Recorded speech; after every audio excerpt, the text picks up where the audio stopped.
Maka sebelum kita memasuki materi dari Bapak, saya ada satu buah pantun, Pak. Terima kasih. Ya, ada satu buah pantun Bapak Ibu untuk menambah semangat kita pada hari ini sebelum kita memasuki materi selanjutnya. Baiklah Bapak Ibu, untuk pantunnya: naik kapal ke Tanjung Pinang, diiringi matahari yang terus bersinar. Kegiatan pendampingan sedang berlangsung. Bedah kurikulum, kompetensi inti dan kompetensi dasar. Baiklah Pak Imam, baiklah Pak Hamka selaku PTP Ahli Madya dari Pusat Kurikulum dan Perbukuan Kementerian Pendidikan dan Kebudayaan, waktu dan layar disilakan. Mohon maaf Pak Hamka, mohon menunggu waktunya sebentar karena host akan menjadikan Bapak co-host dulu ya Pak ya. Baik, Baik. ya, makasih.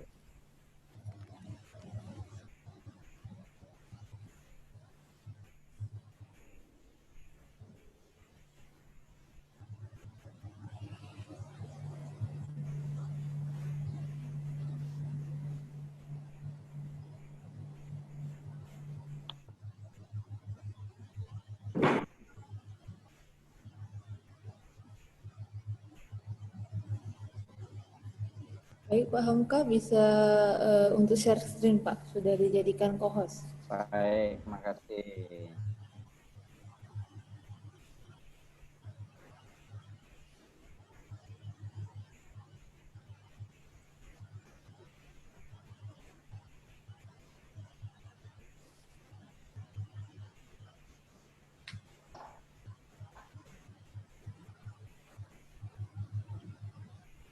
Sudah terlihat share screen saya, Mbak Mala? Sudah Pak. Halo? Sudah Pak, sudah terlihat. Sudah terlihat.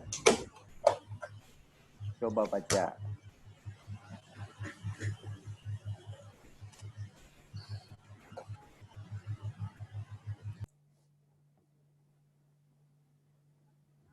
Mohon maaf Pak, bisa di ya. Oke, sudah terlihat Mbak Mala? Sudah Pak. Baik, Assalamualaikum warahmatullahi wabarakatuh. Waalaikumsalam warahmatullahi Selamat siang, salam sejahtera untuk kita semua. Yang kami hormati Bapak Ketua LPMP Kepulauan Riau, seluruh fasilitator, Pak Imam, Mbak Mala, Pak penanggung jawab Pak Richard Donia, seluruh peserta pendampingan pada sore hari ini. Marilah kita sama-sama panjatkan puji syukur kehadirat Allah Subhanahu wa taala yang pada sore hari ini memberikan kesehatan, keselamatan sehingga kita bisa bertatap muka walaupun lewat virtual.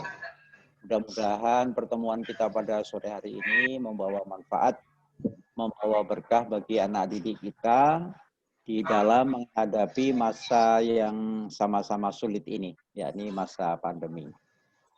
Saya ditugasi oleh panitia untuk membawakan materi tentang pelaksanaan kurikulum pada satuan pendidikan dalam kondisi khusus.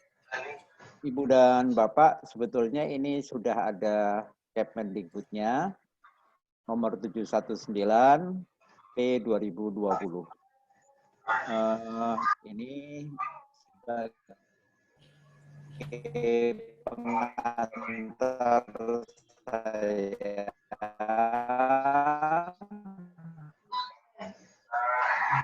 yang menyampaikan materi, bisa berkenalan dulu. Saya orang Jawa Tengah, lahir tahun 63, jadi udah cukup umur ini. Karena adik-adik saya paling tua, jadi saya boleh bicara apa saja. Kalau saya salah mohon dimaklumi ya, namanya orang tua. Ibu dan Bapak, ini alamat email saya. Kalau Ibu dan Bapak nanti akan berkomunikasi lebih lanjut, silahkan. Bapak mau nulis disertasi, mau menulis misalkan konsultasi tentang instrumen dan sebagainya, silahkan. Ini FB saya, ini WA saya. Dan saya alamat kantornya ini di Jalan Gunung Sahari Raya, nomor 4, Senen, Jakarta Pusat.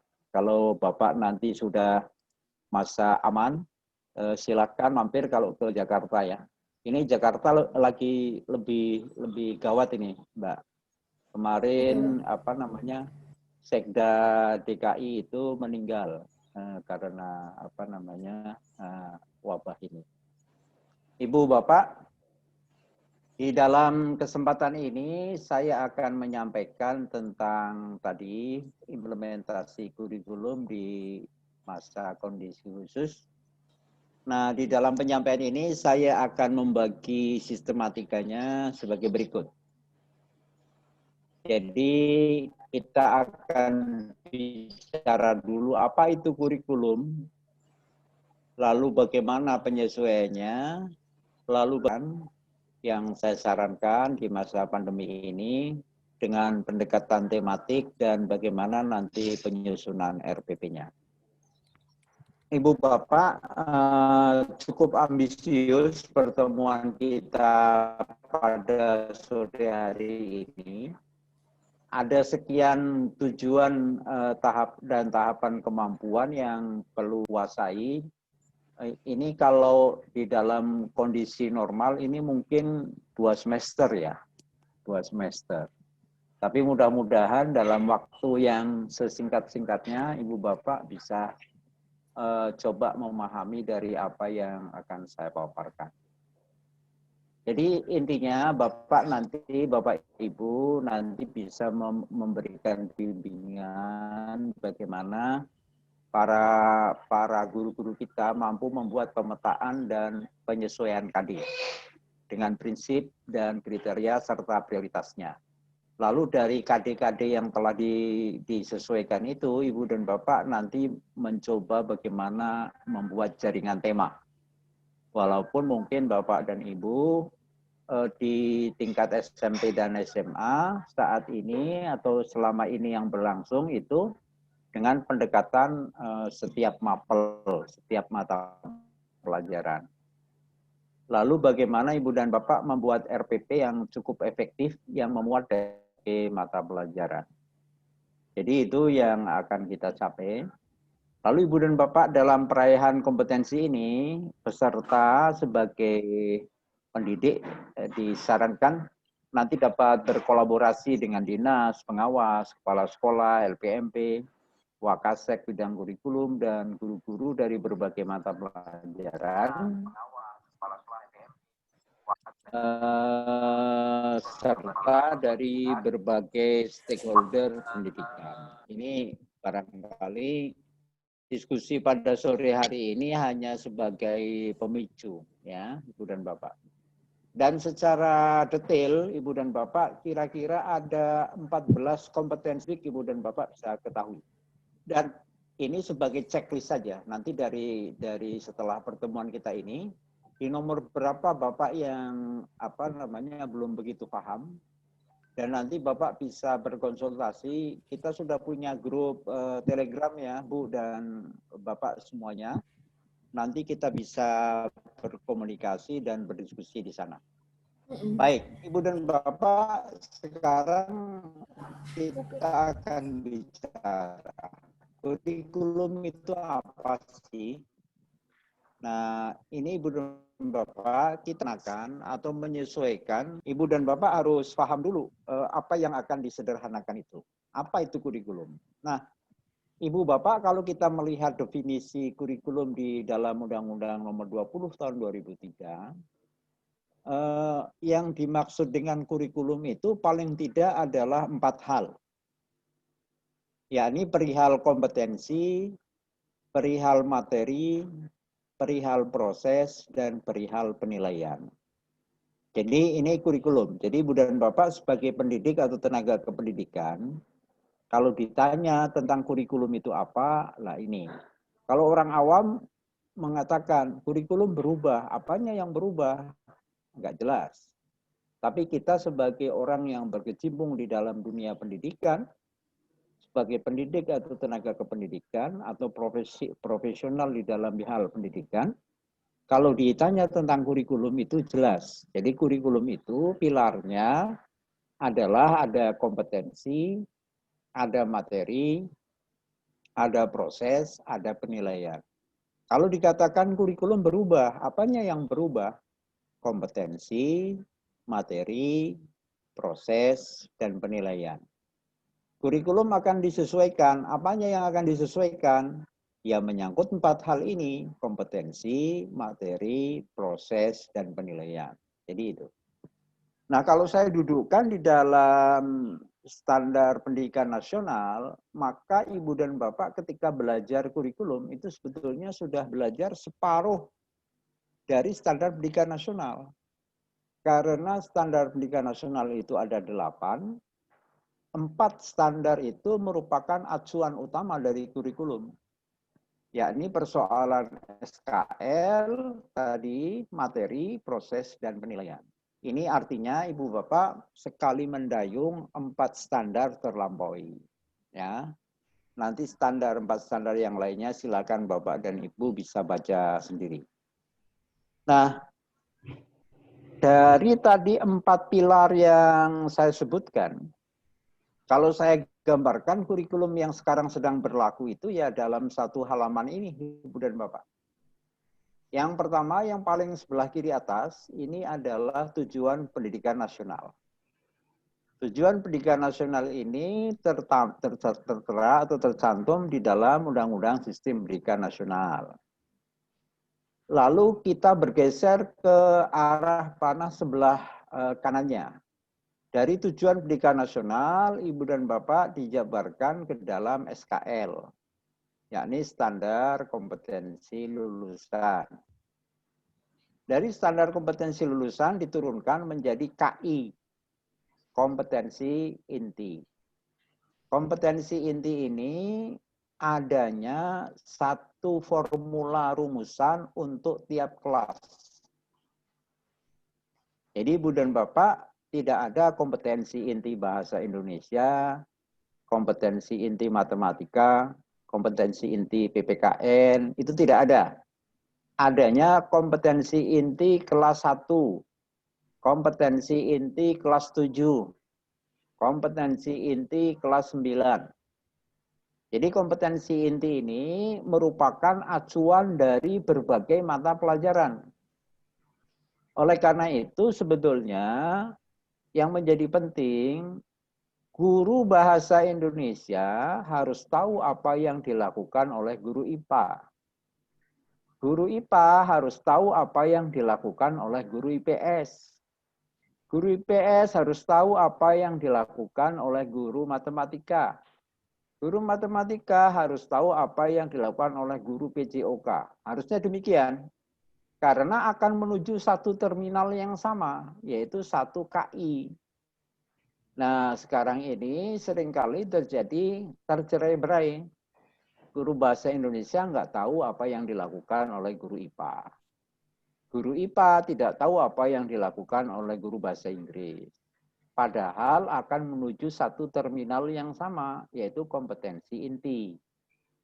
Nah, Ibu Bapak, kompetensi inti ini lalu dijabarkan ke dalam kompetensi dasar. Kompetensi dasar ini, Ibu dan Bapak, seperti kita ketahui, terbagi-bagi dalam sekian mata pelajaran. Jadi itu tadi. Nah, dari sekian mata pelajaran yang mengacu kepada 1 KI, Ibu dan Bapak akan menghasilkan sekian hasil belajar atau learning outcome. Yang learning outcome itu dapat dibagi menjadi 3 besar, yaitu attitude, skill, dan knowledge, ASK ya, Ibu dan Bapak. Nah, dari 3 itu, Ibu dan Bapak, lalu kita bergerak. Bagaimana cara mengukurnya atau cara menilainya, bagaimana proses pembelajarannya, bagaimana silabusnya, bagaimana buku teksnya, bagaimana pedoman pembelajarannya, dan bagaimana RPP-nya. Jadi sebetulnya kurikulum itu dapat saya gambarkan tadi dalam 1 halaman ini. Nah, Ibu Bapak, sekali lagi, lalu dari dari 4 pilar tadi, kompetensi, materi, lalu kemudian proses dan penilaian akan menuju 3. 3 itu apa? Persoalan karakter, persoalan kompetensi, dan persoalan literasi. Jadi dari 4 tadi menuju 3. Ya, ini 3 yang akan dicapai oleh kurikulum. Jadi ini kerangka dasar atau bangunan kurikulum kita yang sedang kita berlakukan pada saat ini. Nah, ini Ibu dan Bapak, di dalam proses penyederhanaan kurikulum ini tidak boleh menafikan atau tidak boleh menghilangkan salah satu dari capaian ini. Jadi, karena sekarang dalam masa pandemi, maka pengembangan karakter tidak perlu. Nah, tidak boleh kalau demikian. Jadi pengembangan karakter harus tetap diberlakukan walaupun dalam masa pandemi semacam ini. Jadi walaupun Ibu dan Bapak mengembangkan pembelajaran secara daring, belajar dari rumah, tapi tetap juga harus mengembangkan karakter. Saya ambil contoh. Misalkan Ibu Bapak akan mengembangkan sikap jujur atau karakter kejujuran. Ini Bapak Ibu bisa desain bagaimana misalkan melalui tugas bahasa Indonesia, anak disuruh membuat tulisan, dan kalau dia misalnya mengutip salah satu pendapat dari orang, maka dia harus jujur mencantumkan sumbernya. Ini salah satu. Jadi yang dikembangkan bukan jujur adalah, tetapi bagaimana kejujuran itu menjadi perilaku anak-anak kita. Contoh lain misalkan kita akan mengembangkan kedisiplinan. Bagaimana Ibu dan Bapak nanti memberikan tugas kepada anak-anak kita, bisa diukur tentang kedisiplinannya. Misalnya, apakah anak-anak kita misalkan melahirkan tugas atau menghasilkan tugas tepat waktu. Kesungguhannya bisa diukur juga, apakah anak-anak kita itu ketika menyetor tugas itu sekenanya saja. Nah, ini Ibu dan Bapak 3 hal yang harus dicapai dalam masa apapun. Nah, sekali lagi saya kembali kepada tadi, capaian yang pertama harus mencapai karakter, Ibu dan Bapak. Nah, pengembangan karakter ini, Ibu dan Bapak, kita lihat di pengembangannya itu dari beberapa budaya dan dasar-dasar religiusitas dari yang kita punya. Di antaranya, Ibu dan Bapak, kita kembangkan dari filosofi pendidikan karakter Ki Hajar Dewantara. Ada olah hati, olah pikir, olah rasa, olah karsa, dan olahraga. Dan ini lalu kemudian Ibu dan Bapak kalau pernah berkenalan dengan pusat kurikulum, dulu ada 18 nilai yang harus dikembangkan. Ya. Lalu di dalam kristalisasi nilai-nilai ini, dari 18 nilai ini ada nilai utama. Ada 5 nilai utama. Dari religiusitas, lalu kemudian nasionalisme, kemandirian, gotong royong, dan integritas. Nah, ini yang menjadi catatan penting Ibu dan Bapak, bahwa di dalam pengembangan karakter ini, Ibu dan Bapak, tidak sebagai sesuatu yang diajarkan. Karakter itu adalah sesuatu yang diteladankan, sesuatu yang dibiasakan, dan melekat kepada pembelajaran. Nah, tadi Ibu dan Bapak sudah bicara mengenai pembelajaran daring, pembelajaran luring. Itu kan daring, luring, atau campuran hanya sebagai modanya saja. Sebagai mode dari bagaimana ibu dan bapak membelajarkan kepada anak-anak.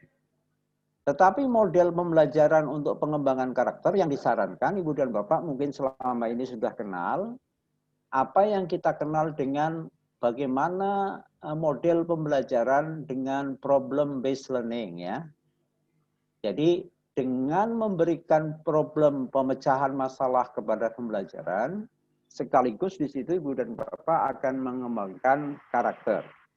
Jadi misalkan dengan problem based learning, maka akan dikembangkan pembelajaran ibu dan bapak bagaimana anak-anak misalnya mencari sumber, mencari data, mengolah data untuk memecahkan masalah.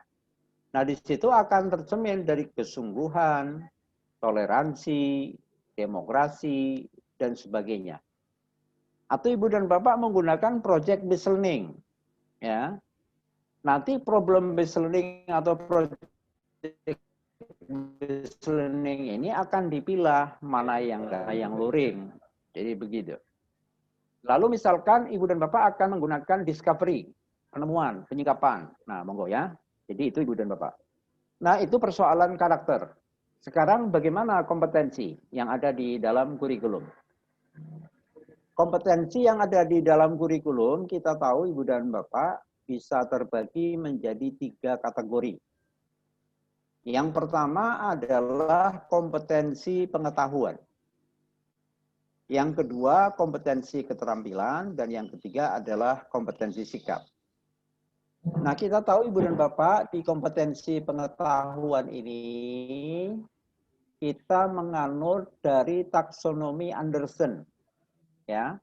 Mulai dari mengingat ini C1, memahami C2, mengaplikasikan ini C3, menganalisis itu C4, mengevaluasi itu C5, mengkreasi ini C6. Nah, pertanyaannya apa yang diingat? Apa yang dipahami, apa yang diaplikasikan. Yang diingat, dipahami, diaplikasikan adalah kalau tidak fakta, konsep. Kalau tidak konsep, prosedur. Kalau tidak prosedur, metakognitif. Nah, 4 hal ini terdapat dalam semua mata pelajaran.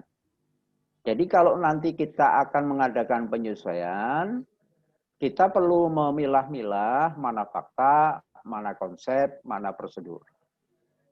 Nah, ibu dan bapak, lalu kemudian pada keterampilan, kompetensi keterampilan.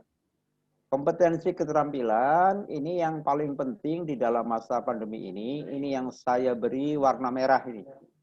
Dilatihkan anak-anak kita itu terampil berpikir kritis, berkreasi, berkolaborasi, dan berkomunikasi. Nah, dari pengetahuan dan keterampilan itu, anak-anak diharapkan tidak diberikan soal dari masing-masing mata pelajaran. Jadi tugas-tugas kepada anak nanti diharapkan tidak menjawab soal-soal. Tetapi anak-anak diminta untuk membuat produk.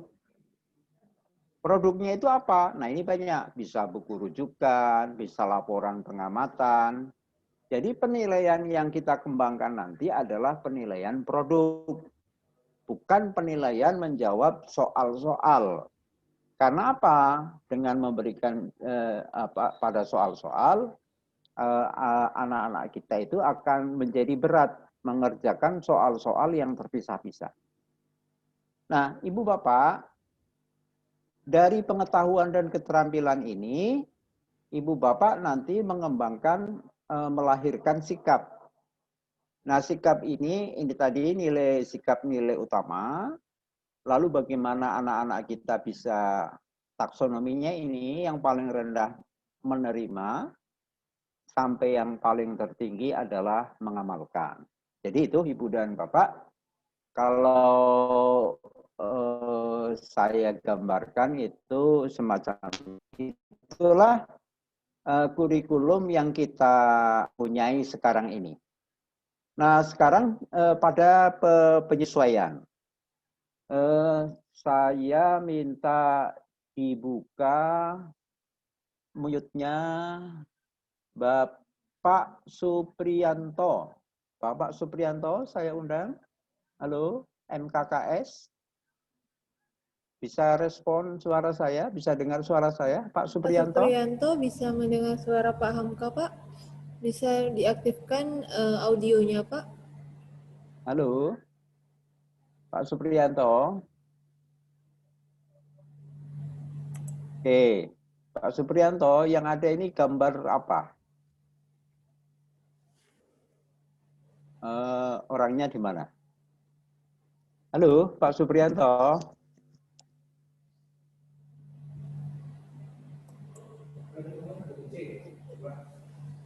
Atau beralih Oke, saja, Pak? Ya. oke, Pak Ajit pengawas. Pak Ajit pengawas. Pak Ajit bisa diaktifkan audionya, Pak? Pak Ajit, Ya, ya, bisa mendengar suara saya, Pak Ajit? bisa dengan jelas, Pak. Oke, terima kasih Pak Ajit. Ya. Tadi saya sudah bicara mengenai kurikulum ya Pak ya, bangunannya kurikulum itu apa. Nah menurut Bapak, bangunan kurikulum yang sedemikian itu, pertanyaan saya, mengapa perlu penyesuaian Pak? Pertanyaan saya, mengapa perlu penyesuaian? Jadi kurikulum itu perlu penyesuaian karena memang pada masa COVID ini, pada masa pandemi ini, Ya, pembelajaran itu kan di rumah. ya, Kemudian kan jumlah tatap mukanya itu kan pasti ya, berkurang. ya, Oleh karena itu perlu penyesuaian ya. terutama pada KD-KD. Jadi bukan Oke, penghapusan tetapi KD-KD yang ada itu mana-mana yang bisa digabungkan, disederhanakan menjadi ya, KD-KD itu. Jadi di dalam hal ini tetap kurikulumnya itu tidak berubah, KD-nya tetap. ya, Cuma di dalam hal ya, penyampaian itu ada beberapa ya. KD yang mana-mana yang bisa digabungkan.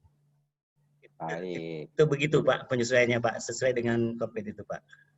Terima kasih diskusi yang menarik dari Bapak. Sekarang saya undang Ibu Sumiati MPD. Ibu Dr. Randa Sumiati MPD, bisa mendengar suara saya Ibu? Halo, tolong dibuka Bu, ininya Bu. Dibuka mic-nya Bu. Ya, Oke. Sudah bisa mendengar saya Bu? halo, Halo, bisa mendengar suara saya Bu, Ibu? dengar Pak. Ibu dari mana? Ibu dari mana?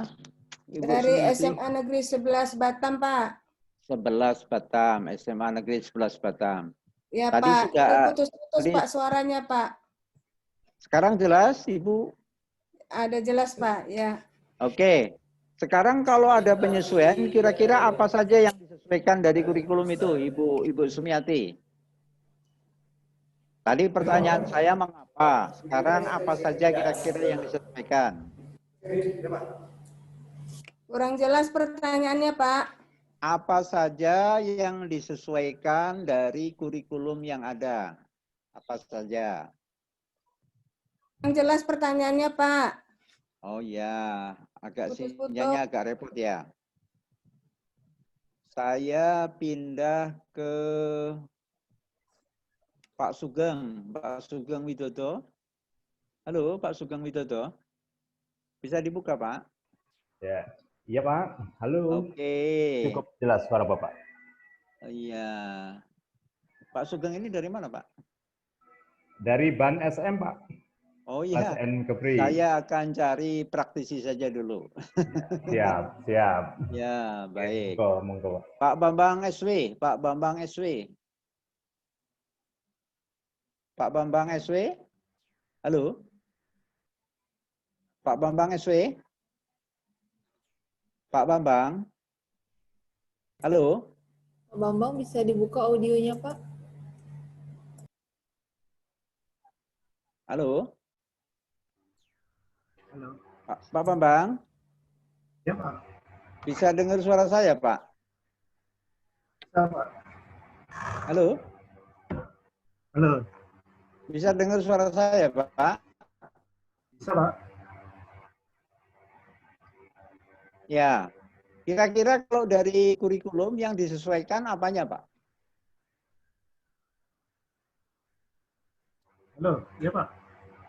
Ya. Dari kurikulum yang disesuaikan itu apanya kira-kira? Menurut Bapak? Ya sesuai dengan Yang struktur disesuaikan itu kurikulum apanya? tadi. Halo? Silakan jawab, Pak. Oke. Ayo, Pak. Jawab. Halo? Ya, ya. Yang disesuaikan itu apanya? Menurut Bapak? Jawab saja, Pak. Nggak usah terlalu takut salah atau benar. Siapa nih? Halo?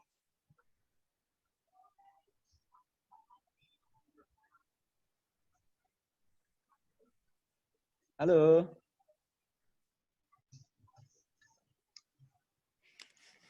Silakan, Pak. Jawab. Halo Pak. Sekarang saya pindah ke Pak Yusak. Pak Yusak. Halo, Pak Yusak.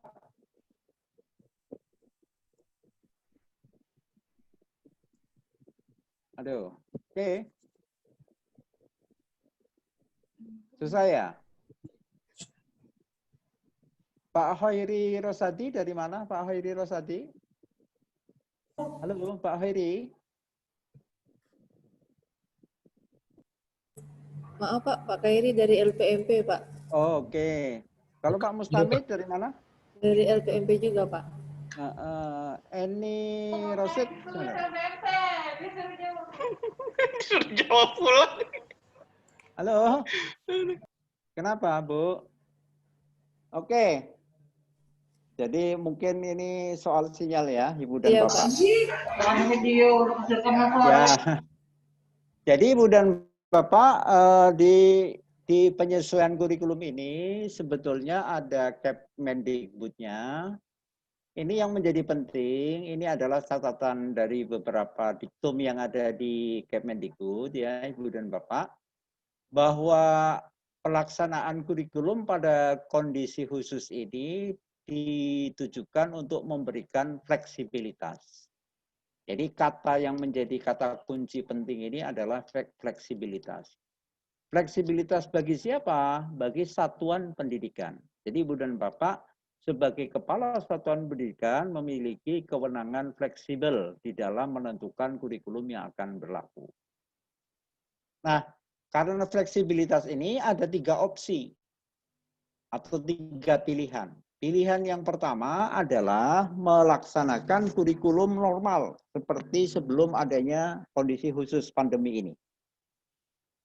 Lalu kemudian Ibu dan Bapak pilihan yang kedua menggunakan penyederhanaan yang dilakukan oleh kementerian, dalam hal ini Kepala Badan atau Direktorat Jenderal Pendidikan Vokasi. Jadi Ibu dan Bapak bisa menggunakan kurikulum yang disederhanakan oleh pihak kementerian. Nah, ini yang ketiga, ini yang menarik. Ibu dan Bapak bisa menyederhanakan kurikulum secara mandiri. Jadi misalkan ada sekolah, misalkan yang berciri khas keagamaan, berciri khas kebudayaan, berciri khas keunggulan daerah, bisa menyederhanakan kurikulumnya secara mandiri, karena mungkin tidak puas dengan kurikulum yang disediakan oleh kementerian dan sebagainya. Dan yang menjadi penting lagi, Ibu dan Bapak, bahwa satuan pendidikan dalam kondisi khusus tidak diwajibkan untuk menuntaskan seluruh capaian kurikulum. Jadi satuan pendidikan itu tidak wajib untuk menyelesaikan seluruh dari kurikulum yang ada. Dan tidak menjadi ukuran untuk kenaikan kelas atau kelulusan. Dengan kata lain, kurikulum apapun yang dipilih di sekolah tidak menentukan untuk kenaikan kelas atau kelulusan. Dengan kata lain lagi, Ibu dan Bapak, anak di dalam masa pandemi ini bisa dikatakan naik kelas semua atau lulus semua. Jadi itu. Nah, pembelajarannya bagaimana? Pembelajarannya diharapkan atau dilaksanakan sesuai dengan konteks yang ada di sekolah Bapak dan Ibu. Lalu kemudian asesmennya itu ditujukan lebih kepada untuk perbaikan dari pembelajaran.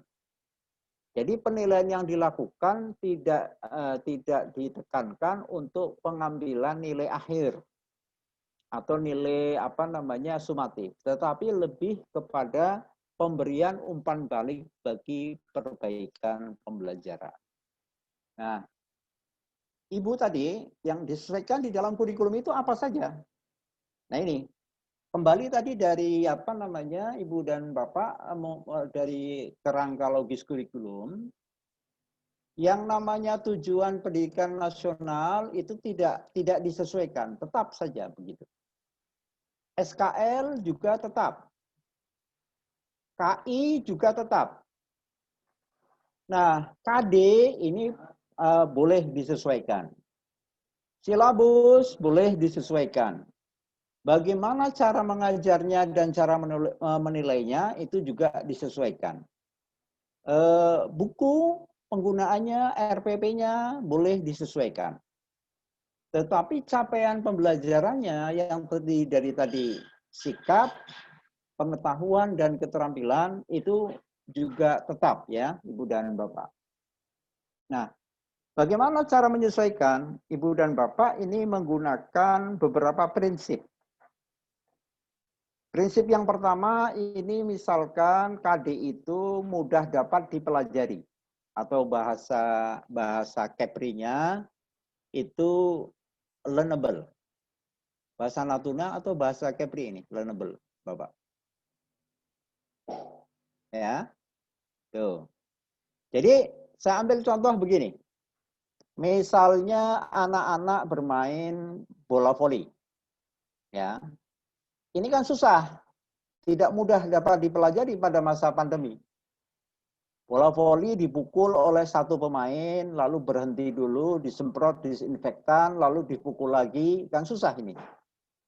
Nah, KD yang semacam ini boleh diparkir dulu, ditunda dulu. Ya, Ibu dan Bapak. Misalnya lagi senam.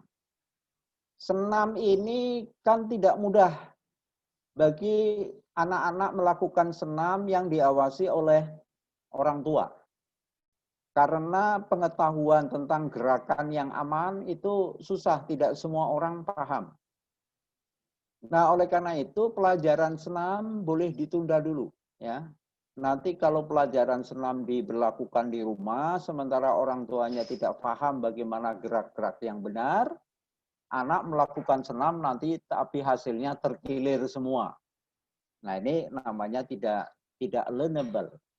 Nah, KD yang semacam ini, Ibu dan Bapak, itu boleh ditunda, boleh dipending, boleh disimpan dulu, ya. Nah, ini beberapa prinsip yang Ibu Bapak bisa pelajari.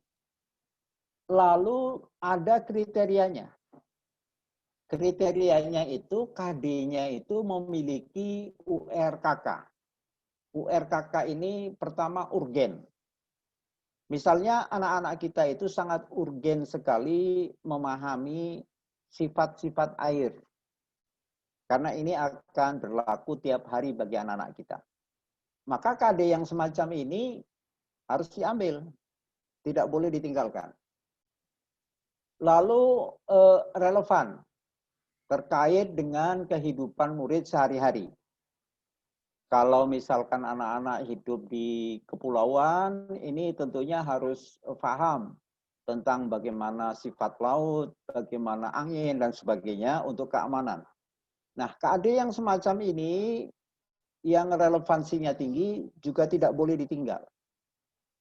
Lalu KD itu memiliki kontinuitas. KD yang menjadi dasar untuk pengembangan KD yang lain, ini tidak boleh ditinggalkan. Ya. Lalu berikutnya KD itu memiliki keterpakaian sangat tinggi. Jadi ini kriterianya. Lalu bagaimana cara mengambilnya? Ini ada langkah menentukan prioritas KD yang harus diambil. Ya, Ibu dan Bapak. Yang pertama, KD prasyarat. KD prasyarat ini merupakan KD yang menjadi dasar untuk pengembangan KD-KD berikutnya. Saya ambil contoh. Orang akan memahami operasi bilangan bagaimana membagi sebelum dia harus memahami dulu operasi bilangan perkalian. Perkalian tidak akan difahami kalau tidak ada operasi hitung penambahan dan pengurangan. Oleh karena itu, penjumlahan dan pengurangan merupakan KD prasyarat bagi KD-KD berikutnya. Nah, ini harus diambil. Harus ditetapkan. Ada misalkan di bahasa. Orang tidak bisa menulis paragraf sebelum dia bisa menulis kalimat. Orang tidak bisa menulis kalimat sebelum dia menulis kata. Orang tidak bisa menulis kata sebelum dia menulis huruf. Maka KD menulis huruf ini kita sebut sebagai KD prasyarat. Itu harus diambil karena dia merupakan dasar pengembangan untuk KD-KD berikutnya. Nah, pilihan yang kedua adalah KD bebas atau paralel, tapi tingkat keterpakaiannya di kehidupan anak-anak itu sangat tinggi. Baru yang ketiga, KD bersyarat atau KD yang kompleks itu bisa ditunda. Nah, setelah KD itu kita prioritaskan, lalu di dalam pelaksanaannya kita kontekstualisasikan dengan keadaan. Nah, lalu dari setelah kita memilih KD, Ibu Bapak, lalu eksekusinya di dalam pembelajaran menjadi seperti apa? Nah, ini disarankan di dalam masa pandemi ini, walaupun tingkat SMP, SMA disarankan menggunakan pendekatan tematik. Ibu Bapak boleh dibuka mic-nya untuk menjawab pertanyaan berikut. Baiklah, kepada Bapak Ibu silakan membuka audionya, mic yang ada di layar Bapak Ibu untuk menjawab pertanyaan-pertanyaan dari pembahas. Ya, silakan Ibu. Kalau ada seseorang, ya, kalau ada seseorang akan berbelanja di pasar, kompetensi apa yang harus dimiliki oleh seseorang itu, Ibu? Ibu, Bapak, coba jawab. Silakan. Apa? Kompetensi apa? Jawab, Ibu. Bapak. Siapa ceritanya Pak? Sugeng. Silakan. Seseorang akan berbelanja di pasar. Kompetensi apa yang harus dimiliki oleh seseorang itu? Ayo, monggo dijawab. Apa saja yang akan dibeli? Ya, kompetensi apa? Tadi apa saja yang akan dibeli berarti menentukan barang. Ya, betul Pak. Yang akan dibeli. Apalagi? Kompetensi apa lagi? Ya? Uang harga atau mengetahui harga. Mengetahui harga, ya. Ya. Apalagi? Apalagi Pak? Mengidentifikasi Pak. Ya? Mengidentifikasi. Apa? Mengidentifikasi apa? Mengidentifikasi harga barang, jenis barang. Mengetahui. Mengidentifikasi jenis barang. Ya. Ada kemampuan membaca peta? Iya, mengurutkan Pak, mengurutkan skala prioritas sesuai dengan Skala kebutuhan. prioritas sesuai dengan Skala kebutuhan prioritas yang mengurutkan. Mengurutkan. Oke. Sekarang saya pindah ke pertanyaan berikut. Seseorang akan melakukan sholat. Kompetensi apa yang harus dimiliki oleh seseorang itu? Apa Pak? kompetensi Sholat, wudu, menyiapkan alat sholat. Apa? wudu, Wudu, Pak. wudu, Wudhu. Apalagi? Syarat-syaratnya sholat. Ketahui syarat dan rukunnya, sholat dan syarat sholat Pak. Apa? mengetahui Pakaian yang dipakai yang bersih. Pakaian. Memakai. Rukun dan wajib Rukun sholat. Dan mengetahui bersih. syarat dan rukun sholat. Syarat dan rukun sholat, Pak. Syarat dan rukun sholat. sholat. Lalu pengetahuan tentang waktu? Oh iya Pak. Waktu. Mengetahui Nah, sholat lima oke. waktu. Sekarang seseorang akan bepergian ke satu tempat dengan mengemudikan mobil. Kompetensi Jangan apa pergi yang nanti harus jam 2. dimiliki oleh seseorang itu? Memiliki SIM, izin mengemudi. Kawan dengan denah lokasi, Apa Bu? denah lokasi. Dengan lokasi. Lagi Alamat mengetahui alamat. Wajib yang memiliki dimaksud. wajib memiliki SIM. Siapa? Memiliki SIM itu kompetensi bukan?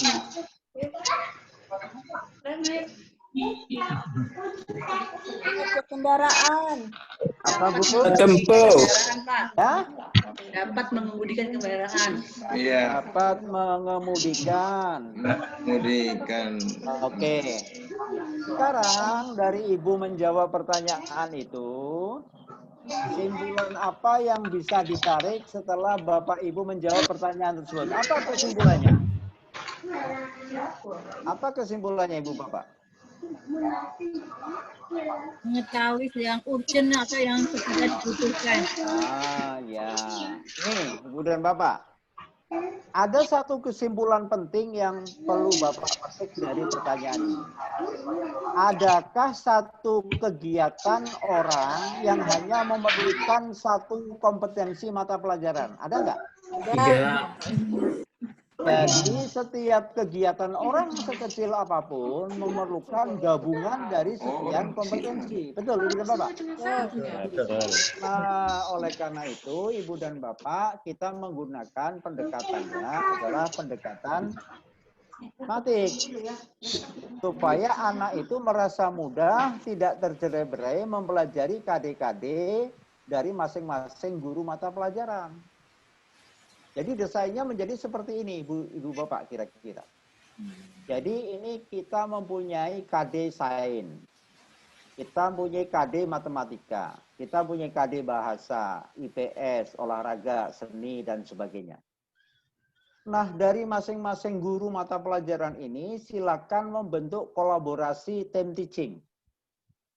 Lalu menyusun satu tema, lalu kemudian masing-masing guru menyusun IPK-nya dan kegiatannya.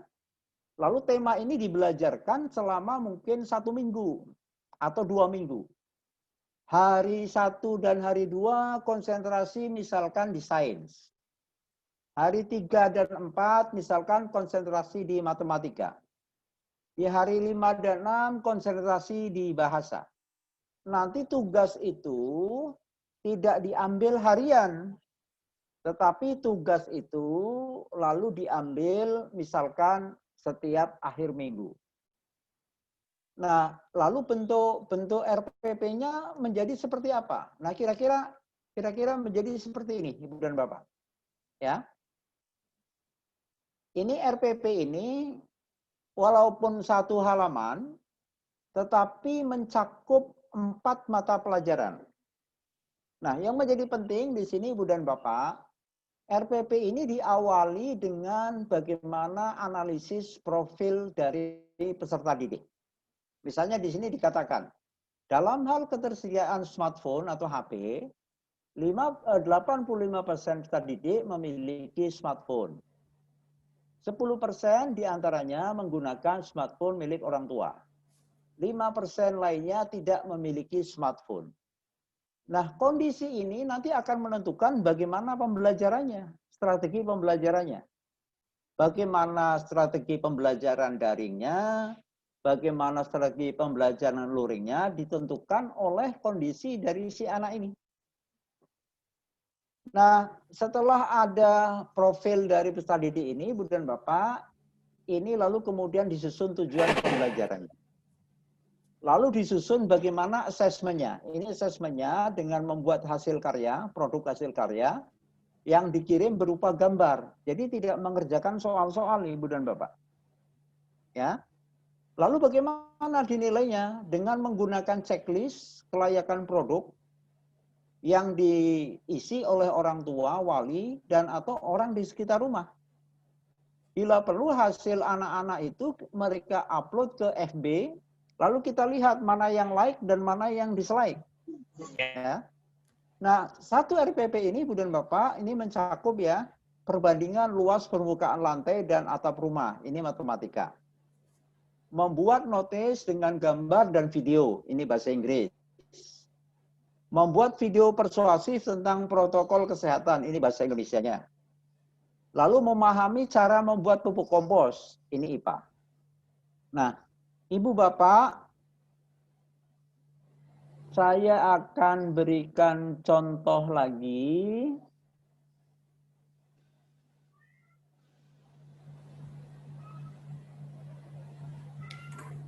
Share screen saya, Ibu dan Bapak. Jadi, bentar.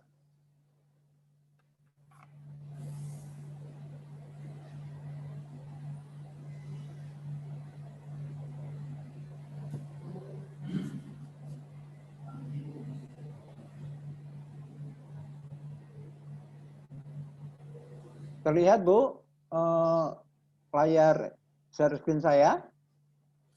Terlihat. Halo? Terlihat, Bu. Pak. Apa? Terlihat share Baca. screen-nya, Pak. Apa? Baca, Ibu. Data kompetensi.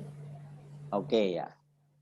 Jadi ini saya petakan, Ibu dan Bapak, saya contoh petakan kompetensi untuk kelas 7 semester 1. Mohon maaf, Pak. Kenapa?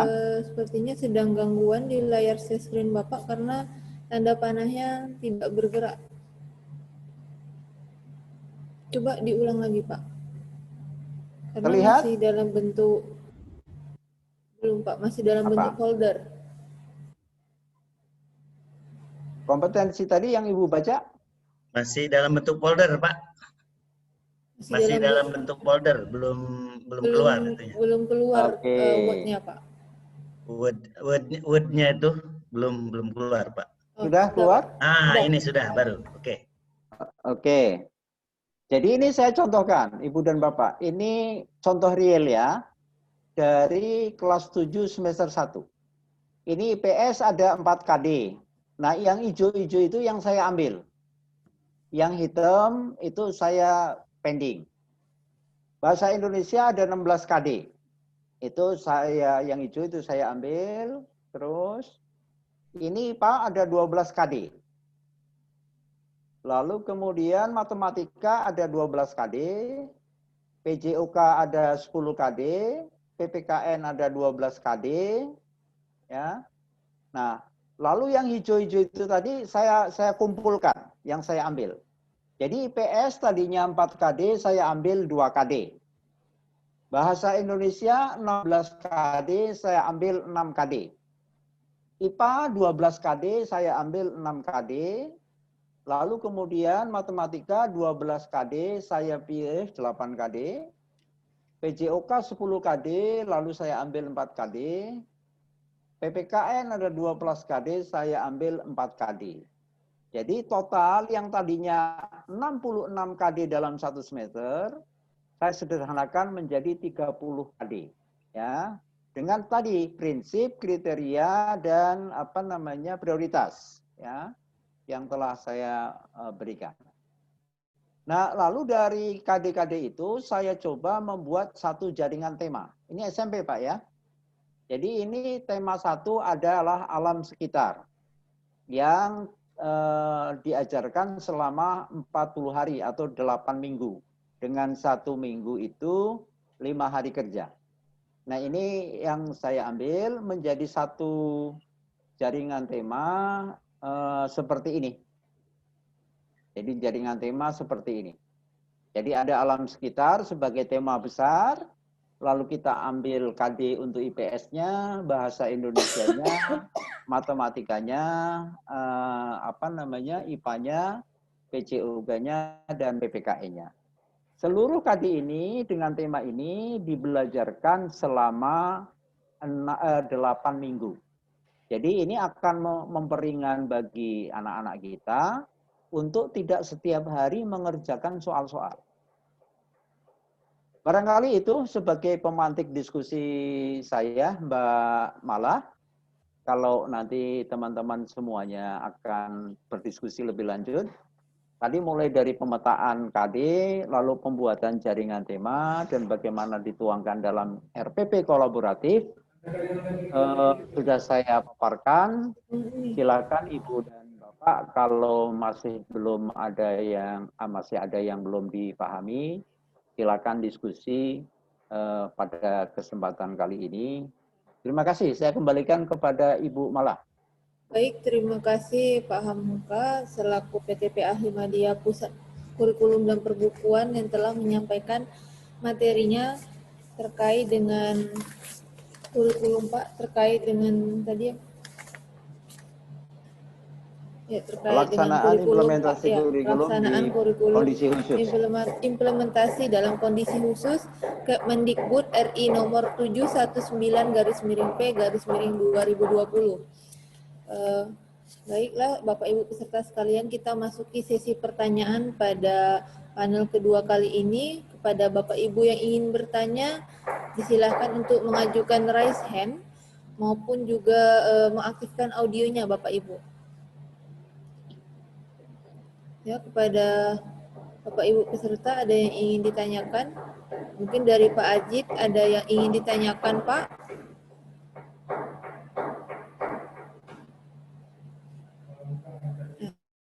Cukup jelas. Ya, jelas. Baik, Pak Ajit. Ya, Bu Mala. Halo, Bu Mala. Halo, baik Pak Adi Saputra dari SMA 21 Batam. Ada yang ingin ditanyakan, Pak? Ya, terima kasih Bu Mala selaku. Dan saya hormati Pak Hamka. Kebetulan juga saya dulu pas menjadi instruktur kurikulum Pak sering ketemu sama Bapak gitu ya. Jadi ini memang sangat menarik. Iya, Mas. ya. Saya ingat ini. Iya, saya Pak. ingat Bapak ini mukanya. Ya, salam Pak, salam sehat Pak. Baik Pak, jadi ini memang realitas sekarang sebenarnya hal-hal seperti ini kan hal-hal yang kondisional sifatnya. Jadi kalau diimplementasikan memang di lapangan saat ini, jadi hal yang kemarin saja saya kira ini mungkin hanya Pak, istilahnya kita berdiskusi saja. Yang kemarin saja memang sebelum ada kurikulum darurat ini, kebetulan juga saya ke beberapa sekolah ngasih pelatihan tentang pembelajaran jarak jauh. Jadi memang saya arahkan untuk berdasarkan UKRK tadi Pak, untuk menentukan KD-KD mana yang akan yang dipilih. Namun dengan keluarnya keputusan Menteri ini, maka saya juga mengarahkan ya tergantung pilihan sekolah. Dari pusat sudah ada, apakah Bapak Ibu ikut yang sesuai dengan pusat atau pemetaan yang kemarin. Nah, begitu kira-kira Pak. Memang yang saya alami di sekolah beberapa tempat untuk pelatihan, memang kawan-kawan ini artinya banyak tugas sih sebenarnya kita ini Pak. Pertama itu misalnya dalam hal untuk mengasih tugas itu saja. Jadi berbagai macam kendala memang. Jadi misalnya gini, kadang-kadang kebanyakan kawan-kawan itu mengasih, seperti yang Pak bilang tadi lah, banyak yang istilahnya menjawab untuk soal-soal saja, malah ada yang meringkas gitu, menyuruh meringkas. Itu kan fatal kali. Seharusnya kan ada ada produk atau kreativitas anak itu yang dituntut, bukan prosesnya harus sekedar pemahaman saja, tapi harus juga kontekstual. dan juga harus memang ada keterampilan yang mereka dapat. Nah, tapi untuk mengarahkan ke sana itu Pak Hamka, itu masih susah kali guru-guru kita. Nah, jadi itu, dan saya lihat dari tematik tadi, ya pendekatan tematik tadi bagus. Memang selama ini kan untuk SD misalnya tematik. Jadi bagus juga, dan juga tadi pernyataan Pak Hamka menyatakan kalau untuk saat ini bukan untuk menentukan kenaikan kelas dan kelulusan, itu juga menjadi problematika tersendiri di sekolah gitu ya. Nah, cuma mungkin itulah gambarannya yang realita yang di lapangan seperti itu Pak Hamka. Mungkin itu saja untuk sebagai bahan diskusi saja Pak. Terima kasih. Assalamualaikum warahmatullahi wabarakatuh. Baik, terima kasih Pak Adi. Tadi ya? Ya. Ketemu kembali Pak. Maaf kalau saya kan ketemu banyak orang ya, jadi seringkali lupa nama, tapi wajah saya nggak lupa. Ya, Pak. Saya kira apa yang saya sampaikan, lalu kemudian apa yang tadi Pak Imam sampaikan, itu sifatnya bukan kewajiban. Sifatnya bukan kewajiban. Jadi yang perlu difahami oleh teman-teman semuanya, apa yang saya sampaikan itu adalah sebuah ikhtiar. Sebuah ikhtiar yang boleh jadi itu sebagai salah satu pilihan untuk bagaimana anak-anak kita itu tidak terbebani oleh tugas dari masing-masing guru, yang masing-masing guru itu tidak menyadari dari tugas guru-guru yang lain. Artinya begini, kalau ada suatu kesadaran, walaupun belum bisa membuat tema misalkan, tapi ada kesadaran. Jadi guru bahasa Indonesia itu sadar, apa sih yang dilakukan oleh guru IPA? Lalu guru IPA juga sadar apa sih yang dilakukan oleh guru bahasa Inggris misalkan. Saya ambil contoh yang 3 mata pelajaran aja itu. Misalkan guru bahasa Indonesia dan guru bahasa Inggris dan guru IPA misalnya. Atau guru IPS nanti ditambah. Sekarang daripada misalkan guru bahasa Indonesia memberi tugas katakanlah menulis teks deskripsi. Tapi deskripsinya tentang apa? Tidak tanya kepada guru IPA. Tidak tanya kepada guru IPS. Nah, kalau misalkan guru bahasa Indonesia mau sadar, lalu bertanya, sekarang di IPA lagi ngajar apa sih? Gitu loh. Oh, saya lagi ngajar fotosintesis misalnya. Nah, coba buat deskripsi tentang fotosintesis dengan bahasa Inggris, dengan bahasa Indonesia. Itu tugas dari guru bahasa Indonesia dan guru bahasa Inggris. Kan anak menjadi semakin ringan. Daripada guru IPA misalkan mengajarkan fotosintesis, guru bahasa Indonesia mengajarkan deskripsi, teks deskripsi, tapi deskripsinya tentang apa? Guru bahasa Inggris membuat deskripsi juga deskripsinya tentang apa? Ini kan memberatkan bagi anak, Pak. Itu maksudnya. Kalaupun toh belum bisa membuat tema secara utuh, paling tidak ada kesadaran dari masing-masing guru untuk saling memahami. Supaya anak-anak kita itu ketika mengerjakan tugas, pikirannya tidak tercerai-berai kemana-mana. Itu ya, barangkali Pak aduh, saya lupa terus namanya. Pak Adi. Jadi itu ya. Nah, lalu tadi soal pemilihan. Jadi yang dipegangi oleh teman-teman semuanya itu adalah diktum yang tadi. Yang Pak Menteri di Kepmennya itu mengatakan, ada fleksibilitas yang diberikan kepada satuan pendidikan. Jadi Ibu dan Bapak di sini betapa luasnya kewenangan yang diberikan oleh kementerian terhadap satuan pendidikannya masing-masing. Hanya yang menjadi penting Ibu dan Bapak, standar kompetensi lulusan itu menjadikan patokan. Ya. Jangan kemudian kita melenceng dari standar kompetensi lulusan. Lalu KI itu juga bisa dijadikan patokan. Persoalan KD-nya mana yang akan dipilih, itu adalah menjadi fleksibilitas satuan pendidikan. Barangkali itu ya Pak Adi. Jadi mohon maaf, ketika saya menyampaikan ini jangan malah menjadi memberatkan. Tapi jadikanlah ini satu wawasan untuk sebagai salah satu alternatif pilihan. Ya, Pak ya. Jadi go saja. Go saja. Tidak usah terlalu khawatir dengan persoalan kenaikan kelas, persoalan kelulusan. Karena itu adalah kewenangan dari satuan pendidikan. Terima kasih Mbak Mala. Silakan. Ya, terima kasih Pak Hamka yang telah memberikan jawaban atas pertanyaan dari Pak Adi Saputra. Selanjutnya kita masuki pertanyaan kedua. Bagi Bapak Ibu yang ingin bertanya, silakan mengajukan tombol raise hand. Tapi sebelum itu Pak, saya tadi dari pembahas yang pertama itu ada salah satu peserta bernama Ibu Sumiati dari SMA Yusudarso. Beliau menanyakan terkait dengan memaknai KKM. Betul tidak Bu? Mohon maaf Bu, Ibu Sumiati bisa diulangi lagi pertanyaannya Bu? Ya, baik. Terima kasih Bu Mala. Selamat sore Pak Hamka. Selamat sore untuk Bapak Ibu semua. Saya mau menanyakan Selamat sore. Bapak. Ya, sepertinya kayaknya Pak saya bertanya sama Bapak. Memang dalam kata satuan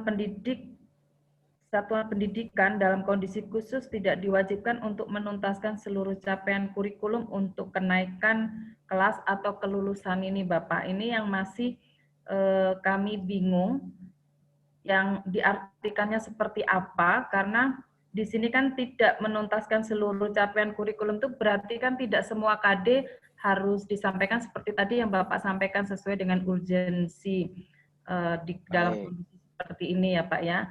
Nah, tetapi kan setiap siswa itu kan tetap harus memenuhi standar kriteria minimum ya Bapak sesuai dengan KD yang sudah dipilih oleh guru mapel tersebut. Artinya kan KKM tetap harus dicapai oleh setiap siswa, begitu kan Bapak? Nah, karena beberapa dari guru itu memaknai hal ini, apakah KKM itu masih diperlukan atau tidak? Seperti itu Bapak. Bagaimana cara pemahaman untuk memahami kalimat tersebut Pak? Terima kasih. Baik, terima kasih Bu Sumiati. KKM itu apa? Kepanjangan dari apa? Kesingkatan dari apa? Ketuntasan minimal Bapak. Kriteria ketuntasan minimal. Siapa yang menentukan? Guru mata pelajaran, Bapak. Ya, guru mata pelajaran. Jadi artinya Ibu dan Bapak memaknai dari diktum yang ada di Kemendikbud, sekarang yang menjadi perhatian kita semua jangan persoalan ketuntasan. Ya. Tetapi yang menjadi perhatian kita semua itu adalah bagaimana anak-anak kita itu stay dalam belajar. Jadi supaya anak-anak kita itu dijaga proses pembelajarannya. Bagaimana ketuntasannya? Diikuti setiap anak itu masing-masing ketuntasannya akan berbeda-beda. Maksudnya capaian dari KD-nya itu akan beda-beda. Yang menjadi penting sekarang itu Ibu dan Bapak, anak diberikan penugasan yang tidak memberatkan anak. Nanti hasil tugasnya itu diberikan umpan balik, lalu diportofoliokan. Dari portofolio itu nanti bisa ditarik nilai kuantitatif dan kualitatifnya. Dan itu nanti yang dilaporkan. Jadi Ibu dan Bapak dengan kata ini masa darurat loh Pak. Ibu Bapak ini masa darurat. Jangan berpikir bahwa pembelajaran daring ini dalam masa normal. Jadi itu yang menjadi di masa darurat ini yang menjadi penting paling pertama adalah protokol kesehatan dan keselamatan. Yang kedua, Ibu dan Bapak, bukan capaian hasil pembelajaran, tetapi bagaimana anak-anak kita itu tetap senang belajar dimanapun. Jadi itu yang menjadi penting. Jadi kalau ibu bapak memberikan tugas yang sifatnya membuat frustasi anak, itu artinya ibu dan bapak membendung ataupun menghadang bagaimana anak-anak kita itu belajar. Jadi yang menjadi penting sekarang berikan tugas yang dengan tugas itu anak-anak itu senang belajar. Jadi kalau dalam bahasa ininya untung di dalam masa pandemi ini atau dalam masa darurat ini, anak-anak kita itu masih mau belajar. Jadi itu apa namanya target kita. Oleh karena itu di dalam diktum itu jelas-jelas dikatakan bahwa implementasi KD ini tidak dimaksudkan untuk mencapai keseluruhan KD. Ya. Dan juga tidak menjadi patokan untuk kelulusan. Jadi kalau menurut saya KKM bolehlah diterapkan, tapi ambillah standar yang tidak terlalu memberatkan anak. Kalau saya sih tidak dengan angka-angka, tetapi anak-anak itu misalkan katakanlah untuk Ibu ngajar apa Bu? Misalnya Bu. Matematika Bapak. Matematika, misalkan Ibu kelas berapa Bu? Kelas 10. Kelas berapa? Kelas 10 MIPA. Kelas 10. Katakanlah tadi matematika kelas 10, matematika umum ya, bukan matematika untuk kekhususan. Ibu setelah menganalisis dari sekian jumlah KD, Ibu misalkan mengambil untuk semester 1, untuk semester ganjil kelas 10 saya ambil cukup 6 KD saja, misalkan 6 KD. Nah, itu Ibu Bapak dari Ibu Sumiati setelah memilih 6 KD, jangan diterapkan setiap anak itu harus memenuhi 6 KD. Setiap anak itu nanti bisa berbeda-beda. Anak tertentu mungkin saya sanggup hanya 2 KD, satu lagi 3 KD, satu lagi 5 KD. Tidak apa-apa. Tidak apa-apa seperti itu Ibu dan Bapak. Dan itu nanti dicatat saja sebagai portofolio setiap anak. Ya. KKM-nya silakan Ibu misalkan turunkan menjadi berapa. Lalu yang paling penting, kalau menurut saya KKM sih harus tuntas. Sekarang begini, dari 6 KD misalkan 5 semua, nilainya 5 semua, saya mendingan anak itu mampu menempuh 2 KD tapi nilainya tuntas. Jadi yang yang diterapkan itu ketuntasan setiap KD dan perjalanan anak untuk setiap KD itu tidak menjadi sama. Lalu Ibu dan Bapak, jangan kira dengan pembelajaran daring ini tidak akan muncul anak-anak yang bagus. Ada satu penelitian di luar negeri ya, di India, ketika ada bencana gempa, lalu anak-anak itu belajar melalui daring. Ternyata anak-anak yang tadinya di kelas itu nilainya biasa-biasa saja, setelah dengan daring ternyata anak itu unggul. Jadi ini kan anomali ya, aneh ya. Anak-anak kita itu kan seringkali yang introvert nih, yang introvert. Yang introvert itu kan biasanya duduk di belakang, tidak terperhatikan dan sebagainya. Tapi dengan daring ini, anak-anak kita mau tidak mau berhadapan dengan kita. Terperhatikan semuanya dengan kita. Maka anak-anak seperti itu bisa jadi malah prestasinya lebih baik. Lebih bagus ketika dia menempuh pembelajaran lewat daring. Karena seperti ini, tadi kan saya bisa mengontrol setiap orang yang mengikuti Zoom ini, mana yang tampil gambar saja, mana yang absensi lalu kemudian menghilang, lalu yang diundang berkali-kali tidak nongol, itu kan saya bisa mengontrol. Nah, Ibu Bapak kalau di kelas bisa jadi tidak bisa mengontrol anak-anak yang semacam ini. Tapi dengan daring malah Ibu dan Bapak bisa mengontrol satu persatu. Saya banyak mengadakan pelatihan lewat daring. Saya sengaja undang orang yang menampilkan namanya saja. Orang yang pasang gambar mati. Orang yang menampilkan misalkan gambar pemandangan saja, orangnya kemana, asal sudah absen. Nah, ini kan kita bisa kontrol semuanya. Jadi Ibu dan Bapak jangan kira dengan daring itu lalu kemudian capaiannya menjadi lebih rendah. Ada anak-anak kita yang capaiannya lebih tinggi justru melalui pembelajaran daring semacam ini. Ini kan menyangkut tadi seperti yang disampaikan oleh Pak Imam, gaya belajar anak itu masing-masing. Dan dalam hal teknologi, informasi teknologi, anak-anak kita itu lebih mahir daripada kita. anak-anak kita itu lebih mahir daripada kita. Jadi itu Ibu Bapak yang dapat saya sampaikan sebagai sedikit urun rembuk. Baik, Terima kasih ya Bu Sumiati, mohon maaf kalau nanti bisa Banyak Pak Hamka. Ya, baik. Terima kasih Pak Hamka yang telah menjawab pertanyaan dari Bu Sumiati. Bisa ditarik kesimpulan di sini terkait dengan pertanyaan dari Bu Sumiati ya Bu. Dan untuk masukan-masukan Pak Hamka terkait bagaimana pelaksanaan di aplikasi Zoom Bapak Ibu. Jadi bagaimana Bapak Ibu bisa mengelola kelas di Zoom seperti itu dengan bertanya satu persatu kepada siswanya, mengetahui apakah siswa itu aktif di Zoom atau tidak Bapak Ibu. Baik, Pak Hamka, ada satu lagi Pak pertanyaan sebelum mengakhiri sesi pertanyaan pada hari ini, yaitu dari Bapak Sugeng Widodo. Mungkin Pak Sugeng Widodo bisa mengaktifkan audionya Pak untuk kemudian bertanya kembali Pak. Baik, terima kasih Bu Mala, Pak Hamka. Mohon izin. Iya Pak Sugeng, Dalam pandemi COVID ini Pak, kami sering menemui keluhan atau mendengar keluhan dari para orang tua terkait dengan beban tugas yang diberikan oleh guru sekolah kepada peserta didik. Kami ambil contoh saja, ini di kelas 7 SMP Pak.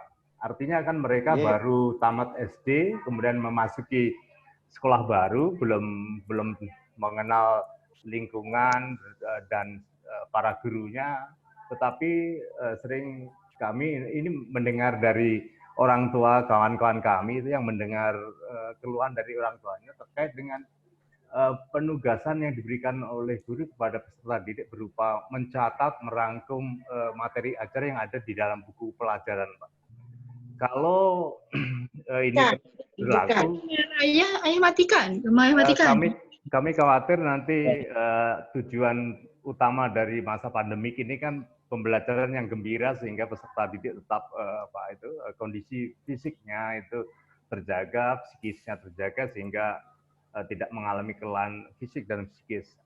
Sebagai masukan Pak, mungkin perlu para guru ini juga memahami kalau capaian target capaian untuk kurikulum mungkin dapat dipahamkan kepada para guru kita sehingga kelelahan fisik dan psikis yang dialami oleh peserta didik tidak terjadi. Ini kalau dalam jangka panjang kami mengkhawatirkan kelelahan fisik dan psikis dari peserta didik, Pak. Mohon pencerahan, Pak Hamka. Terima kasih. Pak Sugeng dari Ban SM ya? Ya, betul Pak. Ya itu tadi Pak, yang saya bicarakan dari awal sampai akhir itu kan bagaimana memahami konstruk kurikulum yang selama ini dalam masa normal pun seringkali teman-teman, maaf ya, teman-teman pendidik itu juga lebih melihat buku teks, lalu kemudian buku teks itu dibelajarkan secara halaman demi halaman. Iya. Itu ya. Tidak mau mencoba bagaimana memahami kurikulum yang dituntut oleh kurikulum itu apa. Jadi kan prinsipnya itu sebetulnya belajar itu bukan menumpuk informasi ya Pak ya. Betul. Betul Pak. Betul, kami setuju Pak. Ya, belajar itu bukan menumpuk informasi, tetapi adalah proses bagaimana berpikir mulai dari mengenal, menganalisis, lalu tadi sampai mengevaluasi, sampai mengkreasi. Nah, kalau misalkan tugas-tugas teman-teman guru itu meringkas buku teks, itu kan artinya menumpuk informasi. Ya. Ya kan? Menumpuk informasi. Informasi dalam hal ini bisa jadi informasinya hanya sekadar fakta. Padahal tadi kan yang akan kita belajarkan kepada anak itu mulai dari mengenal, mengevaluasi sampai mengkreasi itu kan bisa berupa fakta, bisa berupa konsep, bisa berupa prosedur, bisa berupa metakognitif. Jadi kalau misalnya tadi saya gambarkan misalkan kalau dengan pendekatan tematik, misalnya tadi saya katakan guru IPA mengajarkan fotosintesis. fotosintesis itu kan ada prosedur ya Pak, ada proses. Dan ada konsepnya. Nah, itu tolong dikomunikasikan dengan guru bahasa Indonesia. Nanti guru bahasa Indonesia kalau memberi tugas adalah menulis teks deskripsi tentang fotosintesis. Ya. Artinya anak itu kan tidak menjadi berat, ya kan? Ya. Karena mengerjakan satu tugas dengan topik yang sama. Ketimbang guru IPA mengajar fotosintesis, meringkas buku teks, lalu nanti guru bahasa Indonesia memberikan tugas deskripsi, membuat teks dari topik yang lain. Betapa beratnya anak kalau begitu, Pak Bambang ya? Sugeng, Pak. Pak Sugeng ya. Betapa beratnya kalau anak itu seperti itu. Lalu nanti guru bahasa Inggris memberikan tugas lagi dengan teks yang lain, dengan topik yang lain. Misalkan pariwisata. Nah, jadi kan anak itu menjadi semakin berat. Lalu guru matematika lalu memberikan tugas lain yang dengan topik hitung-hitungan yang sangat rumit. Padahal hitung-hitungan yang sangat rumit kalau hanya menerapkan rumus, itu belum kategori hot, itu baru mengaplikasikan. Nah, oleh karena itu tadi saya mengharapkan dikomandani oleh kepala sekolah atau wakil kepala sekolah bidang kurikulum untuk masing-masing teman-teman guru mata pelajaran berkolaborasi dengan mata-mata pelajaran lain.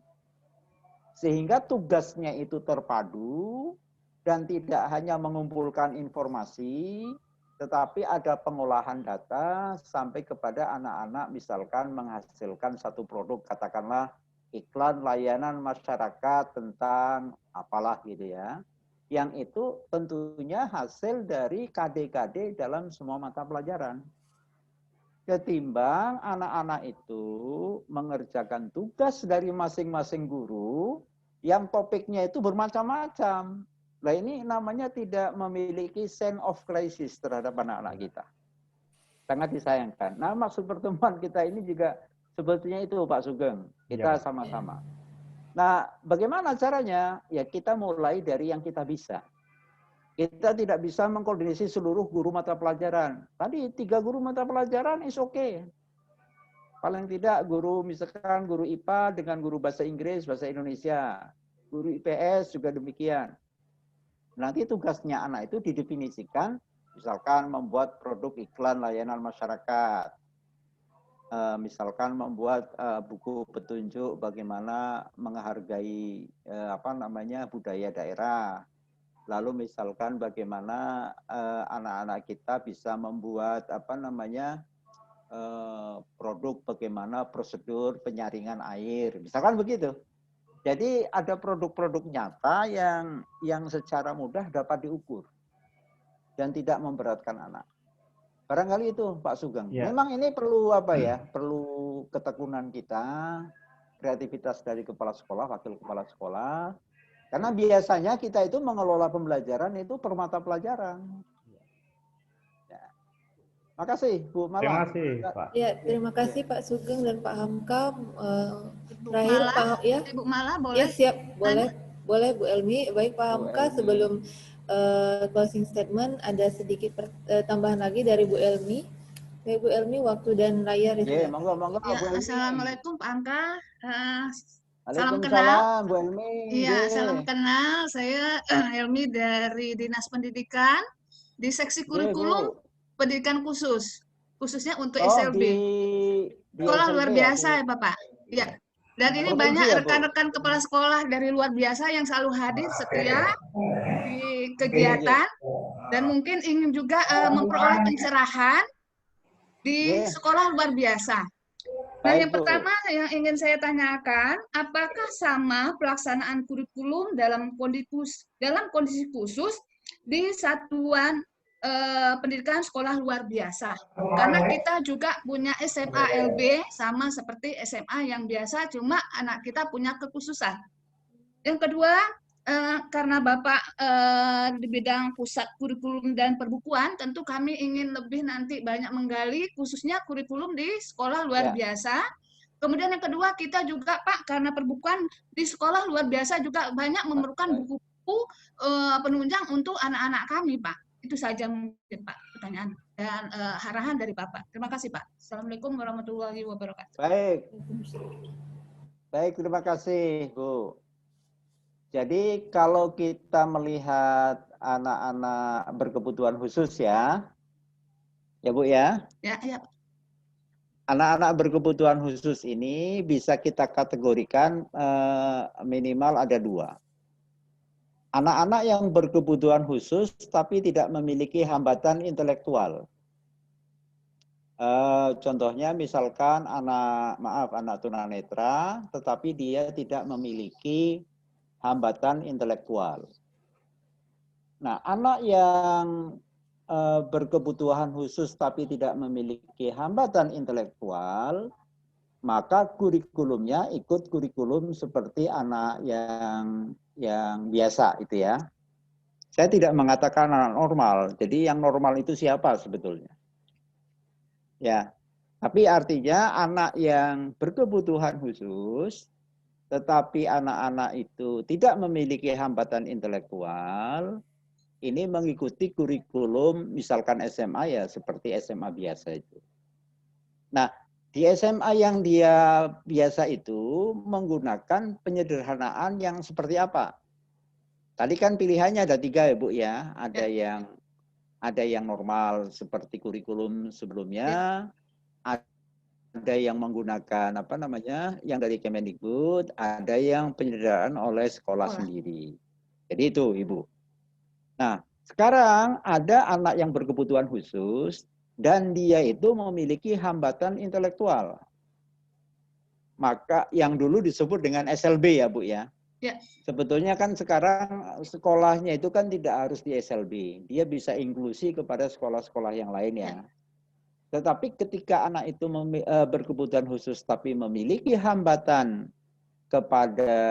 hambatan intelektual, maka digunakanlah kurikulum seperti apa adanya anak itu, kekhususan anak itu, Ibu.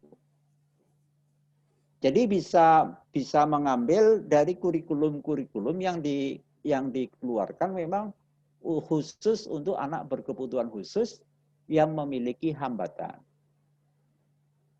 Yang memiliki hambatan intelektual. Dan ini kurikulumnya itu sifatnya lentur. Kalau KD pada kurikulum anak-anak biasa, itu kan KD minimal.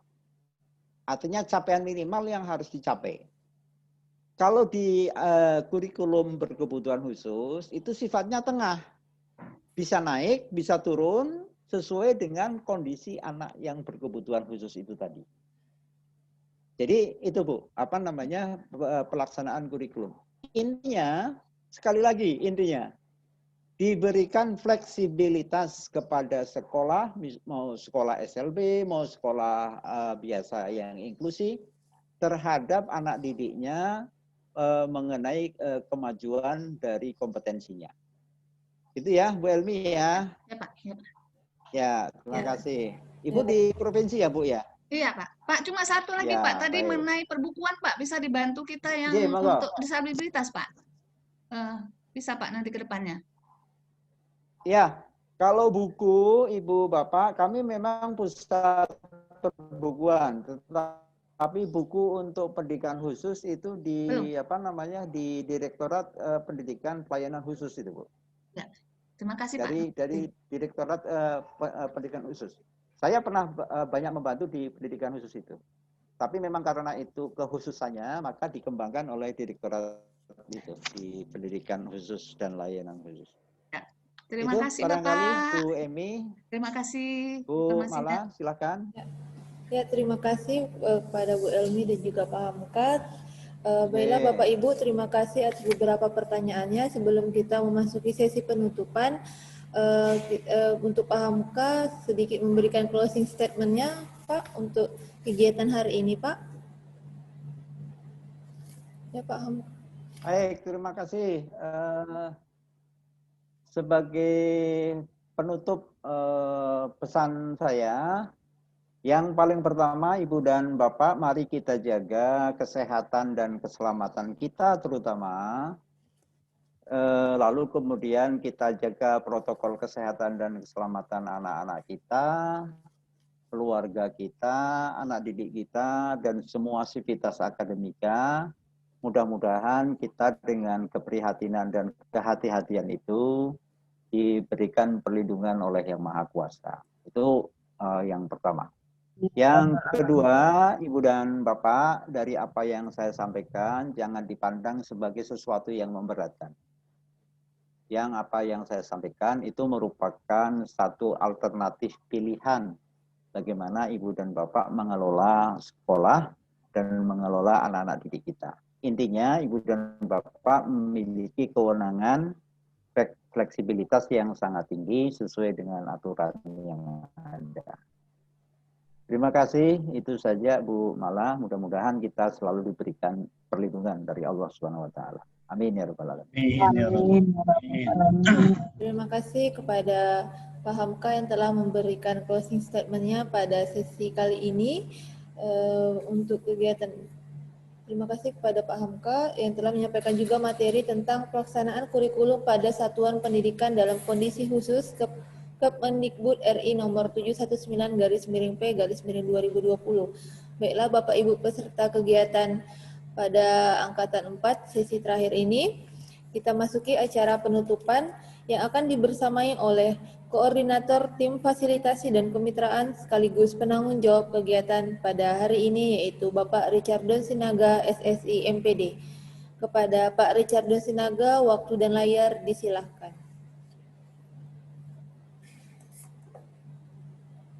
Baik, terima kasih Bu Mala selaku moderator kita hari ini.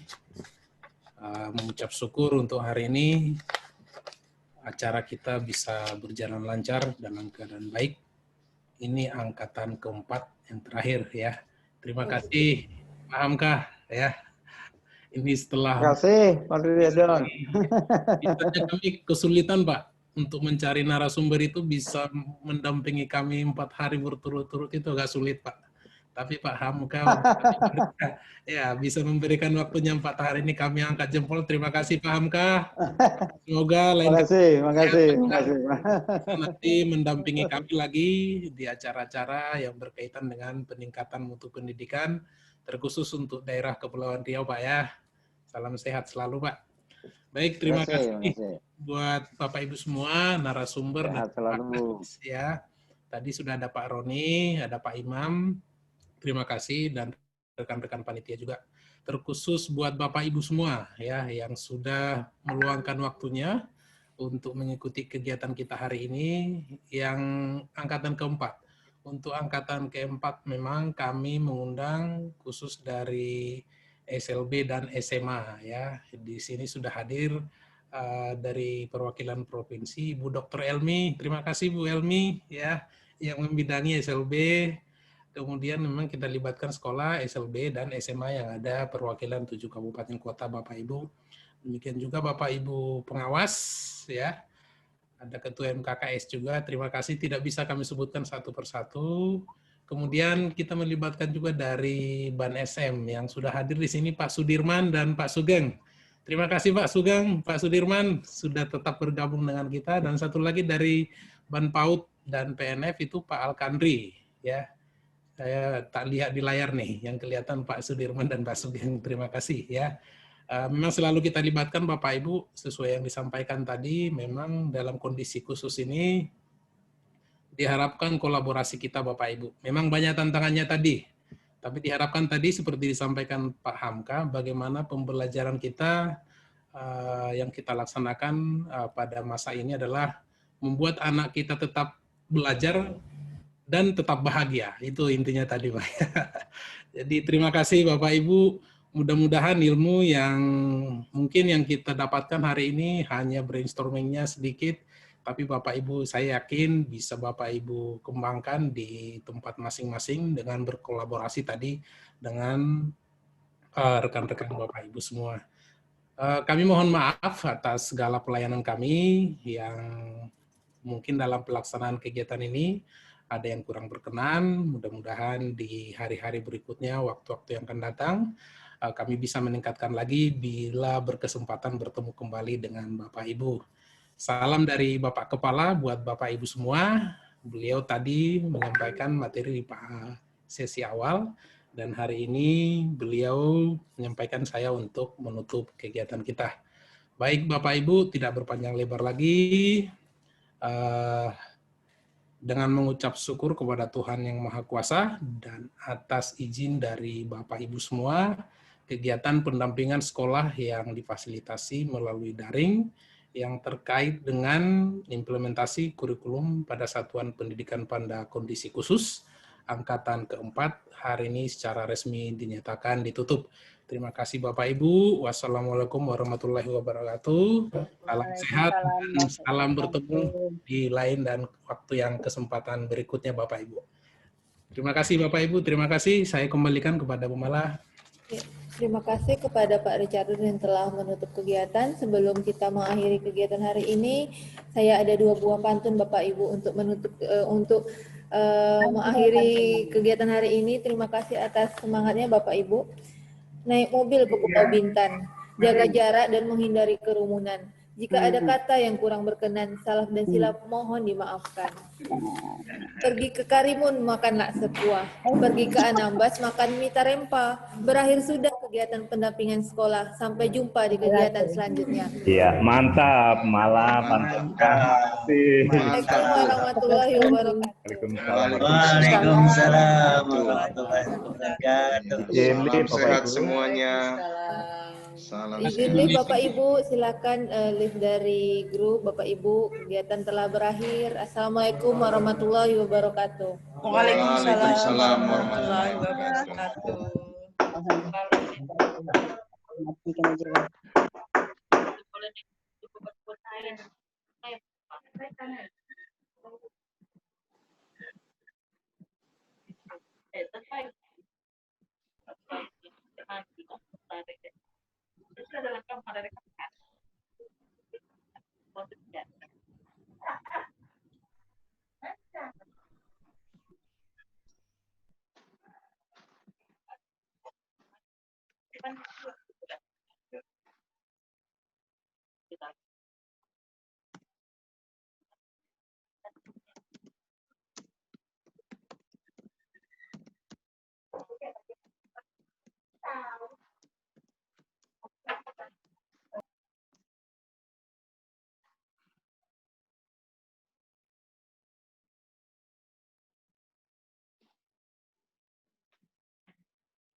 Halo Bang Lip, Pak.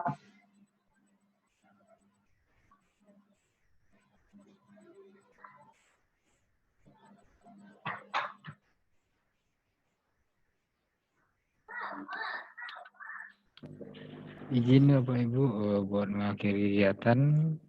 Terima kasih. Assalamualaikum warahmatullahi wabarakatuh. Izin Bang. Ya, izin.